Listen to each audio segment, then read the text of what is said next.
Hello বন্ধুরা, চলো দেখি মা আজকে বাড়িতে কি রান্না করছে। 3টে বেজে গেছে, আমার খিদাও পেয়েছে। ও মা, মা হ্যাঁ, কি রান্না করো আজকে? আজকে একটু তোর বাবার ডিম দিয়ে ঝোল করে দেবো, অমলেট করে। হুম, আর তুই তো দুপুরে ভাত খাবি না, ওই তোর ডিম টোস্ট হয়েছে। এই যে বন্ধুরা, আমি পাউরুটি ডিম আর টোস্ট টক খাবো। ডাল করবো, টক ডাল একটু আছে। আর এটা হলো ঘ্যাটকোল বাটা বন্ধুরা, ঘ্যাটকোল বাটা রয়েছে। আর কি বললা?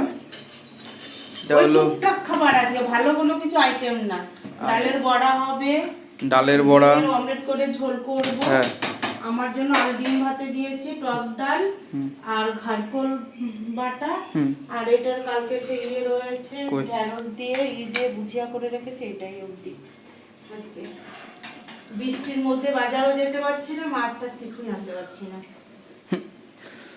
হ্যাঁ, আমাদের এখানে 4-5 দিন ধরে বৃষ্টি হচ্ছে, খুব হালকা পাতলা হয়েই যাচ্ছে। ঠিক আছে বন্ধুরা, মা রান্না করুক। টাটা। ভিডিওটা ভালো লাগলে বন্ধুরা সাবস্ক্রাইব অ্যান্ড লাইক করো।